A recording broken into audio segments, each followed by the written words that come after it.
오늘 복음서의 말씀을 한번 상상을 해봅시다. 한번 떠올려 보십시오.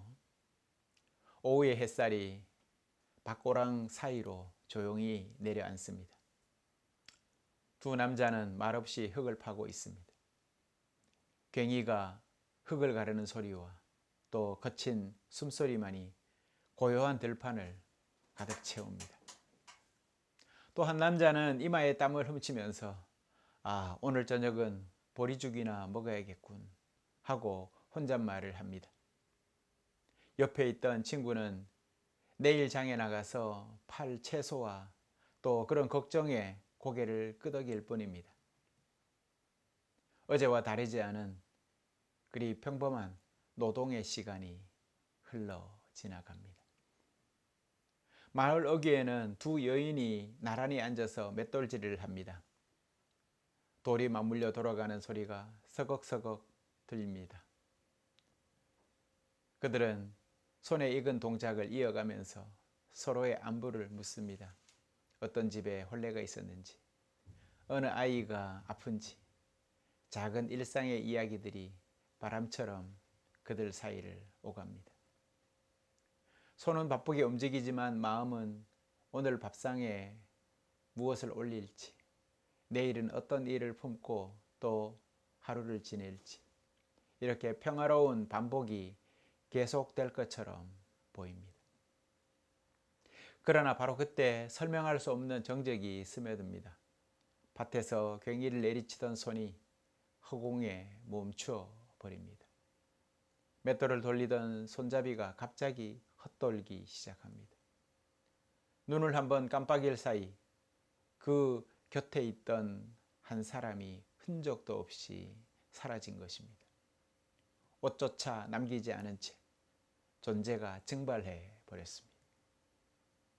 남겨진 자는 말을 잃은 채 빈자리를 바라봅니다. 방금까지 나누었던 대화의 온기도 그것이 채 식지도 않은 그런 순간입니다. 하늘이 갈라진 것도 아닙니다. 큰 소리가 울려 퍼진 것도 아닙니다. 단지 일상의 틈이 열렸고 누군가는 그 틈으로 건져 올려졌었고 또 누군가는 그 자리에 남겨졌을 뿐입니다. 그제야 남겨진 자의 눈에 서서히 두려움이 차오르기 시작합니다. 그가 돌리던 맷돌 소리에 묻혀서 문 밖에 와 계시던 주인의 발걸음을 듣지 못했다는 사실을 뒤늦게야 깨닫게 된 것입니다. 성도 여러분, 노아의 시대 사람들은 홍수에 휩쓸려 갔습니다.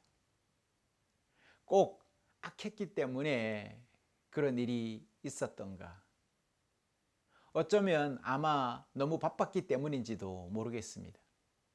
오늘 우리의 삶도 그런 것 같습니다. 눈을 뜨면 스마트폰 알람이 울리고 또 일정을 기계가 기억해 주지 않으면 놓칠 정도로 복잡한 세상을 살아가지요.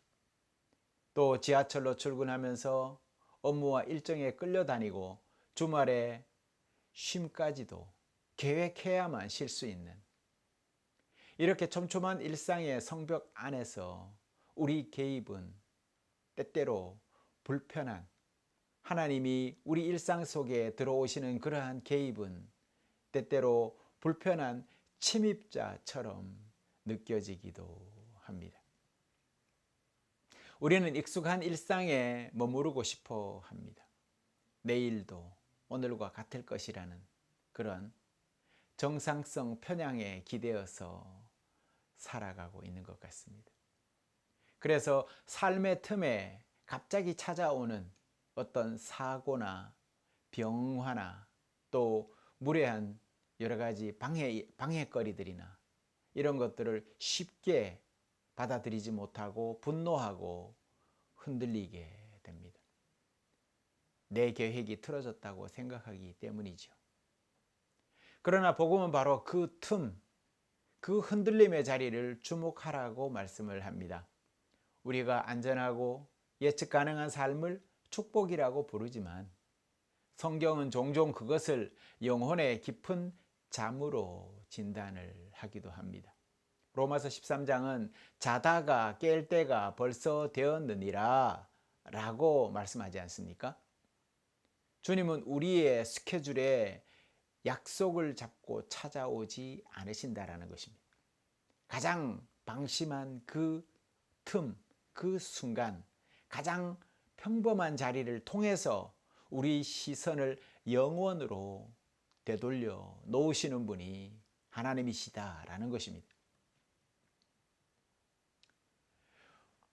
오늘 깨어있으라라는 예수님의 명령은 불면증 환자처럼 밤을 지새우라라고 하는 그런 뜻이 아닙니다. 주님은 우리가 밤새 깨어있기를 원하는 것이 아니라 현재 지금을 살아가는 그 살기를 원하시는, 바로 지금을 하나님과 함께 살아가기를 원하시는 하나님이시다라는 것을 말씀하는 것입니다. 그러니까 깨어 있다라는 것은 과거의 후회나 미래의 염려로 마음을 뺏기지 않고 지금 내 앞에 펼쳐진 그 상황과 사람에게 온전히 몰입하고 또 존재할 때에 그것이 가능하다라는 것이죠. 2차 세계대전 당시의 일입니다. 한 군의관이 쏟아지는 부상병들로 인해서 극심한 스트레스와 또 미래에 대한 공포에 시달리고 있었다고 합니다. 그때 그의 상관이 모래시계 하나를 그에게 건네주면서 이렇게 말을 했답니다. 자네, 이 모래시계를 한번 보게. 위쪽에 수많은 모래알들이 아래로 떨어지지만 병목을 통해서 내려오는 그 모래알은 딱 하나일 뿐이라네. 자네가 아무리 서두르고 걱정한다 해도 한 번에 두 알을 동시에 통과시킬 순 없다네. 군의관은 그때야 깨달았답니다. 우리가 통제할 수 있는 것은 지나가 버린 위쪽의 모래도, 아직 내려오지도 않은 아래쪽의 모래도 아닌 지금 병목을 지나고 있는 지금 이 순간의 한 알, 그 한 알의 모래라는 사실을 깨달았다고 합니다. 즉 깨어있다라는 것은 내 인생의 모래시계에서 지금 떨어지고 있는 오늘이라는 이 한 알에 지금에 온전히 집중하는 것이 중요하다라는 것이죠. 그러니 성도 여러분, 깨어있다라는 것은 지나간 어제에 대한 미련을 버리고 오지 않은 내일에 대한 걱정 대신에 지금 주님이 주시는 유일한 선물인 오늘이라는 이 한 알에 온전히 집중하는, 그것을 결단하는 것이 바로 중요하다라는 것입니다.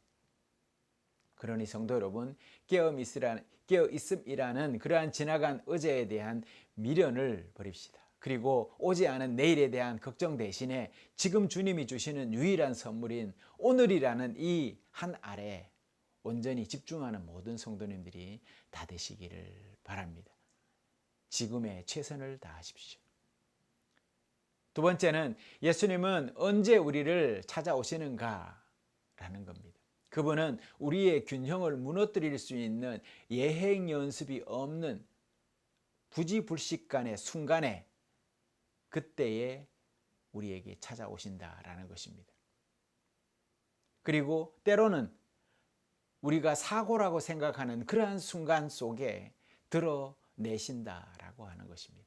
어찌 보면 우리는 기도실에서 잘 짜여진 예배 의식 속에서만 하나님을 찾으려는 것 같습니다.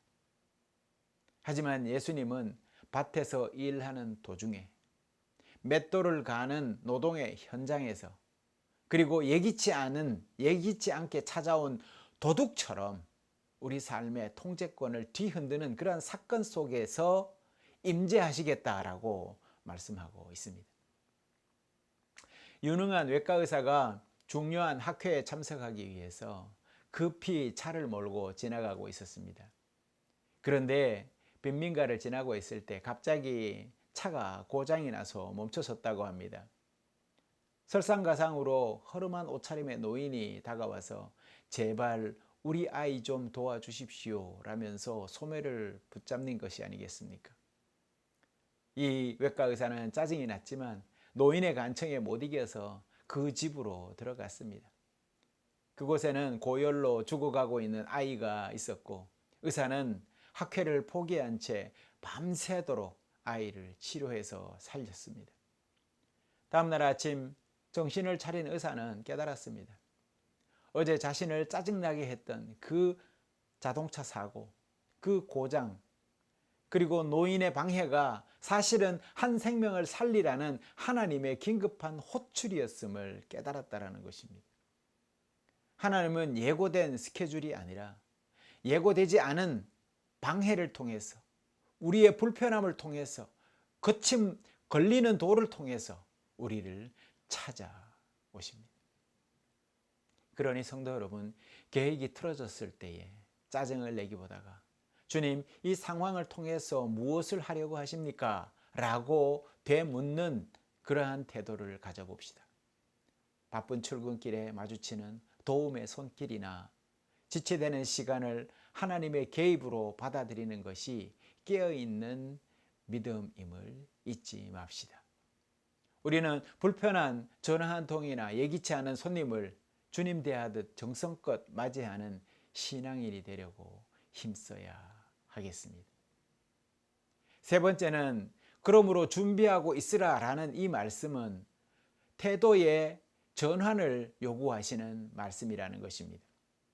빛의 갑옷을 입는다는 것, 그것은 거창한 종교적 행위가 아닙니다. 그것은 낮에와 같이 단정히 하며 매 순간을 주님과 동행하는 기회로 삼는 것을 말하는 것입니다. 두 사람이 밭에 있어도 한 사람만 데려감을 당하는 이유는 그 한 사람만이 흙을 파면서도 하늘을 품고 있었기 때문이라는 것입니다.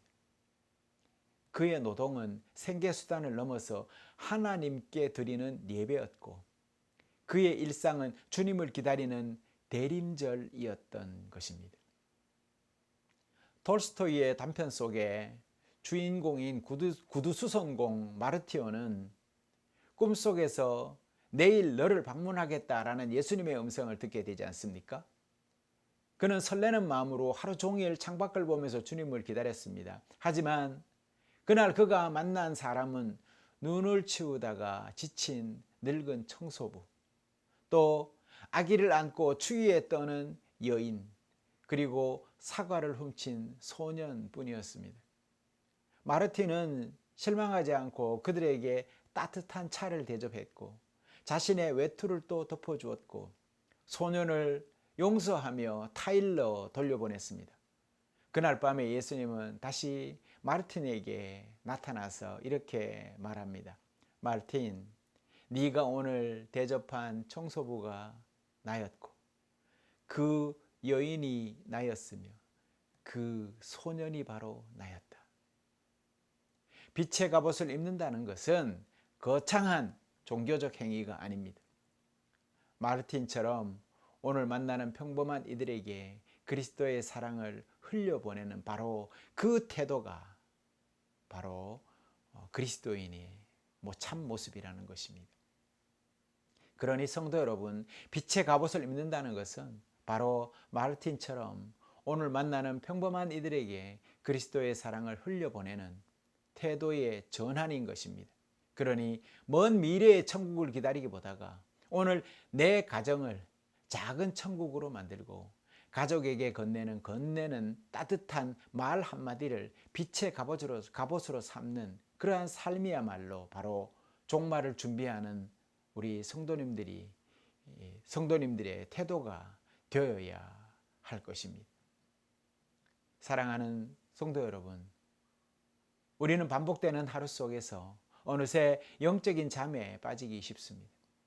그러므로 깨어있기 위해서는 인도적이고 의도적이고 작은 훈련이 또한 필요합니다. 먼저 영적 잠에 빠지지 않기 위해서 나를 방해하고 귀찮게 하는 이들을 환대하는, 그렇게 기쁘게 맞아들이는 훈련을 해보도록 합시다.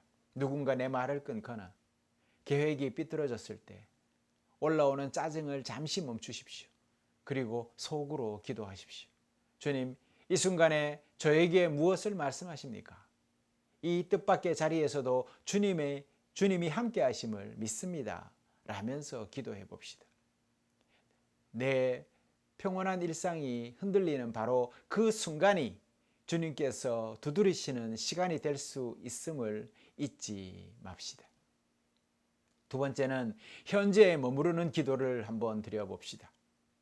마음이 미래 걱정으로 붕 떠 있을 때에 지금 눈앞의 사물과 소리들 그리고 사람들에게 시선을 한번 돌려보십시오. 주님, 아직 오지 않은 미래가 아니라 주님이 주신 오늘을 살아가게 하소서라고 기도해 봅시다.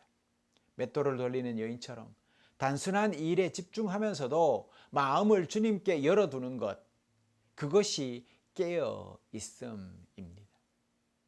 세 번째로 잠들기 전 5분 정도라도 하루의 삶을 돌아봅시다. 오늘 있었던 작은 순간들 속에서 주님의 손길을 찾아보십시오. 혹 놓친 주님의 방문은 없었는지 살피면서 내일은 그분의 미세한 발걸음을 더 잘 알아차릴 수 있기를 간구해 보시기 바랍니다. 사랑하는 성도 여러분, 이제 우리는 다시 각자의 삶의 자리로 돌아가서 대림절 첫째 주간을 살아가게 될 것입니다. 여전히 세상은 그럼에도 더 바쁘게 더 많이 하라고 요구하면서 우리를 영적인 잠으로 몰아넣으려고 할 것입니다. 그러나 두려워하지 마십시오. 그리고 잠들지 마십시오. 여러분의 일상은 주님이 숨어 계시는 보물찾기의 현장과 같습니다. 주님은 우리가 예상하지 못한 때에 예상하지 못한 모습으로 우리에게 불쑥 찾아오십니다. 계획이 틀어지는 것을 두려워하지 마십시오. 그 틈으로 빛이 들어올 것이기 때문입니다. 평범한 일상 속에서도 주님을 알아보는 맑은 눈을 가지십시오. 오늘 하루 예고 없이 찾아오시는 주님을 기쁨으로 맞이하는 깨어있는 청지기가 되시기를 주님의 이름으로 축원합니다. 기도하시겠습니다.